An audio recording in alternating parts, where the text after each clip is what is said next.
Welcome to the show, everybody. Today, Alex Swire-Clark back here with you.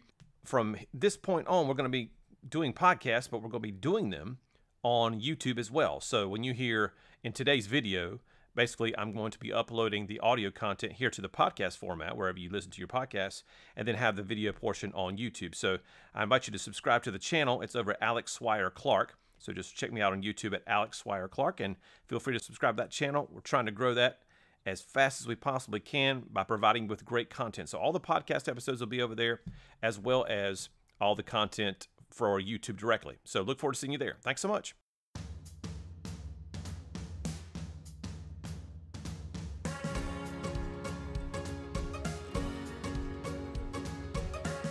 Welcome to the Rapport Advantage Podcast, transforming the way leaders communicate. Here's your host, human behavior expert and professional speaker, Alex Swire-Clark.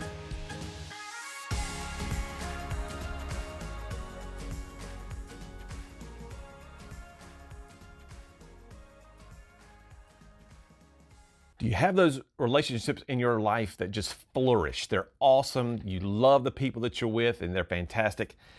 And do you have relationships in your life where you struggle? You just can't connect with that other person. It's just like all the time.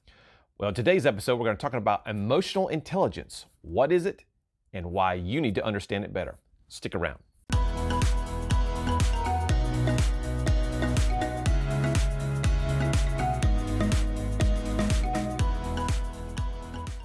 Welcome in, everybody. Alex Swire-Clark, emotional intelligence expert, human behavior expert. I'm an expert at everything except getting digital graphics in my picture where they're supposed to be.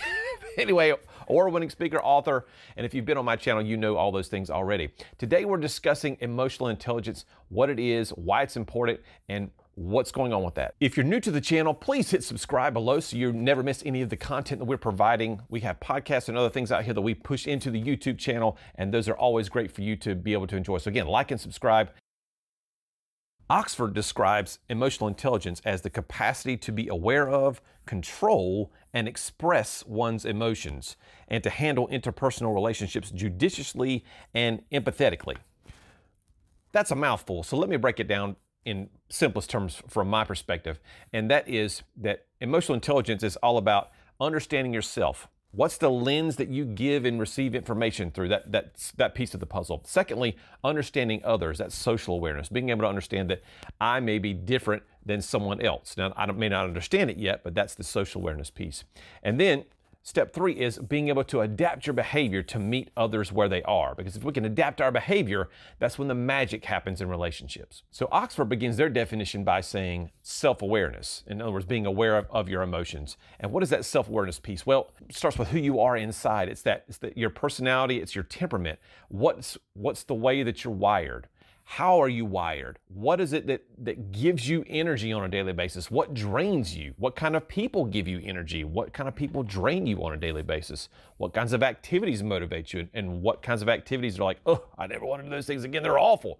So all those things compile into that self-awareness piece. And once we understand ourselves better and that lens that we give and receive information through on a daily basis, then we really can begin to move our circle outward and start to understand others better. The second piece that Oxford talks about is control, controlling our emotions. So that starts with what triggers us.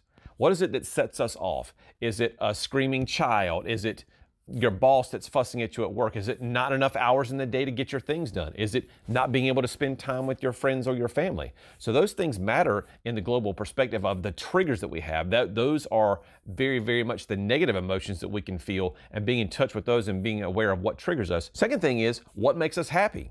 How are we gaining energy from our environment? Is it from playing board games, going outside and running? Is it a quiet book, just to read by ourselves? Is it getting tons of things done in a day and feeling like a sense of accomplishment? Is it just being with other people? There is no right or wrong answer because everyone is a unique blend of personality traits, but you have to figure out what it is that makes you happy. Again, we've already talked about triggers. And if we can combine those two things, now we have very much a full understanding of who we are as people. And once we understand who we are, then we can start moving on to others. Our responsibility is affected by our ability to respond. Let me repeat that one more time. Our responsibility is affected by our ability to respond.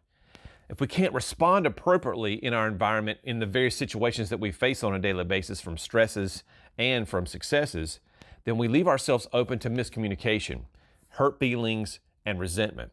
So if we want to avoid those, we've got to have that understanding that we need to control our actions. We can control our ability to respond. As I tell my children all the time, the only thing we can control are our attitudes and our actions. If we can control our attitudes and actions, then we've got a good sense of respondability, and that gives us a greater sense of personal responsibility. And the final thing that Oxford mentions is expression of those emotions. So how do we respond when we're triggered? How do we respond when we're happy? Can we adapt our behavior to meet others where they are? If you're a high D style, can you respond under stress with compassion?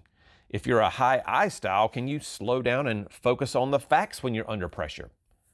If you can, you're expressing your emotions with adaptability, and you'll be building better relationships one encounter at a time. And that's all we can affect, is the one person that we see on the plane or the bus or at work or at the Y or wherever we are. So again, to wrap up, Oxford's definition is all about self-awareness, control, and expression of our emotions.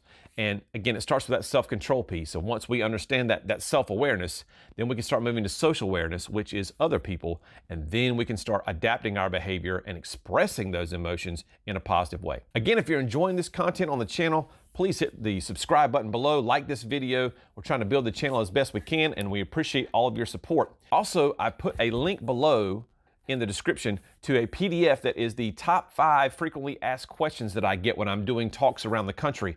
And so I've answered those questions. And so if you look in the description below, you'll find a link to that PDF. Just head over there. That'll be some great value, again, from this video as well as from the PDF. So thanks for watching today. We appreciate it. See you next time. Thanks for listening to the Rapport Advantage podcast. We'd love to hear from you.